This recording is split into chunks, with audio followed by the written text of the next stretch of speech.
चलिए कुछ और भी नतीजों पर फोकस करते हैं। और जिंदल स्टील ने इस कंपनी ने भी अपने नतीजे घोषित किए और हर फ्रंट पर नंबर्स काफी मजबूत नजर आ रहे हैं। आय में भी करीब 25% की ग्रोथ कंपनी ने दर्ज की है और मुनाफा और कामकाजी मुनाफे में भी शानदार ग्रोथ इस बार देखने को मिली है। नतीजों पर बात करने के लिए हमारे साथ कंपनी के ईडी और सीएफओ अनुराग मंत्री जुड़ चुके हैं। Anurag, thank you so much ET now Swadesh को समय देने के लिए और कांग्रेचुलेशन। काफी शानदार ग्रोथ इस तिमाही देखने को मिल रही है। अब आपसे जानना चाहेंगे, इस क्वार्टर में तो नंबर्स काफी स्ट्रांग थे, आने वाले तिमाही को लेकर अब क्या आउटलुक बन रहा है आपका? ये जो ग्रोथ हमने इस तिमाही देखी, क्या आगे भी ये जारी रहेगी, स्टेबल रहेगी? तो हमारा अगर मैं क्वार्टर की नहीं बात करके, तिमाही की बात नहीं करके मैं पूरे साल की बात करता हूँ, जो FY24 का हमारा गाइडेंस है वो अप्रोक्सीमेट 20% वॉल्यूम ग्रोथ का है।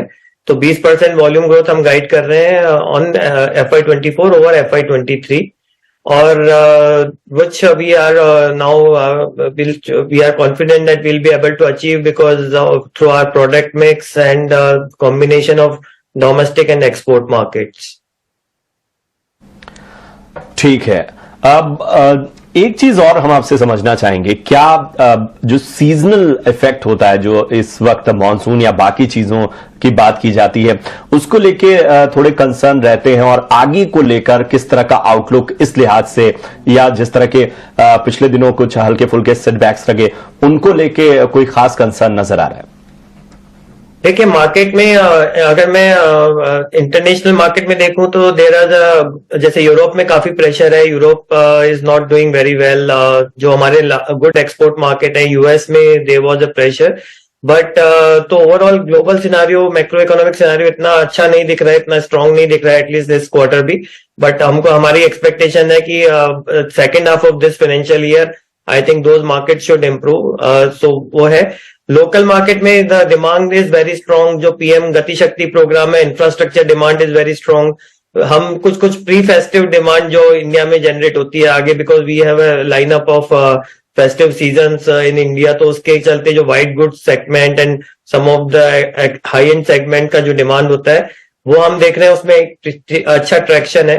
तो डोमेस्टिक डिमांड आई मस्ट से कि continue to be strong. Globally थोड़ा वीक है, लेकिन ओवरऑल हम वी आर कॉन्फिडेंट कि हम 20% मार्जिन ग्रोथ कर पाए, वॉल्यूम ग्रोथ कर पाएंगे। एक आखिरी सवाल, इनफैक्ट दो छोटे छोटे सवाल उनको मैं क्लब करूंगा, वो ये कि देखिए चीन का मार्केट खुल रहा है, वहां पर स्टिमुलस की बात हो रही है, ये किस तरह से आपके लिए बेनिफिशियल हो सकता है?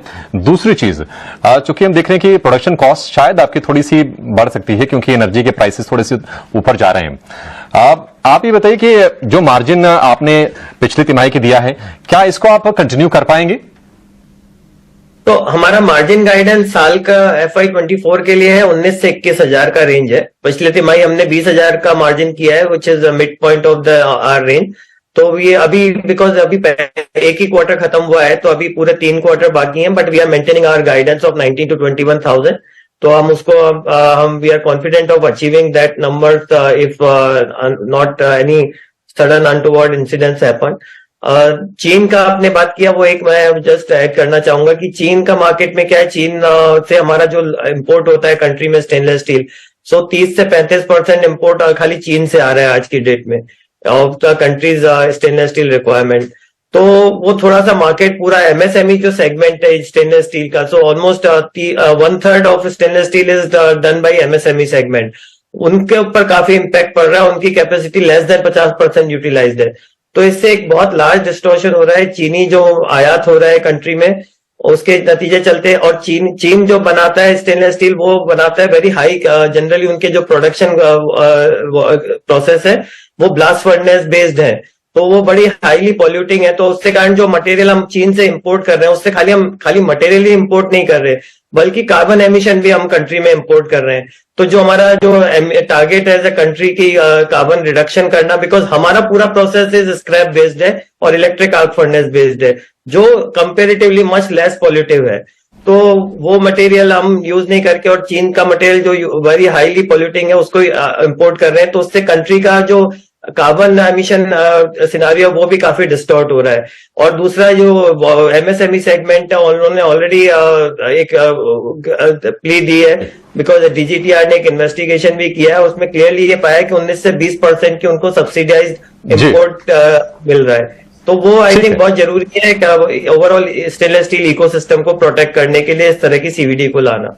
परफेक्ट सर, बहुत ही आपने इंपॉर्टेंट पॉइंट हाईलाइट किया, क्योंकि कार्बन एमिशन जिसको तमाम देश कोशिश कर रहे हैं कार्बन न्यूट्रल होने की, और भारत भी उसमें अपना योगदान दे रहा है, तो ये बहुत ही इंपॉर्टेंट चीज है। लेकिन निश्चित तौर पर यहां से जो वॉल्यूम ग्रोथ का आपने आंकड़ा शेयर किया है कि यहां से क्या गाइडेंस है आपका, वो एनकरेजिंग है। और हम शेयर को हमने चलते हुए देखा भी आपका जो प्रदर्शन रहा है कंपनी का इस इंडस्ट्री के थोड़ा सा हम कहेंगे उलट रहा है, काफी शानदार रहा है। इंडस्ट्री में थोड़ी हमने सुस्ती देखी है, लेकिन आपका प्रदर्शन निश्चित तौर पर काबिल तारीफ है। बहुत शुक्रिया आपका मंत्री जी हमसे बातचीत करने के लिए और आगे का आउटलुक भी शेयर करने के लिए। बाजार पर एक बार लौटेंगे प्रशांत, क्योंकि हम बाजार में देख रहे हैं कि ऊपरी स्तरों से बहुत तेज गिरावट आई है, और आज चूंकि जुलाई सीरीज की एक्सपायरी का दिन भी है, इस सीरीज में हमने 5% की एकतरफा रैली बाजार में देखी है, और इस साल की ये सबसे बढ़िया एक्सपायरी होने जा रही है। आज की सुस्ती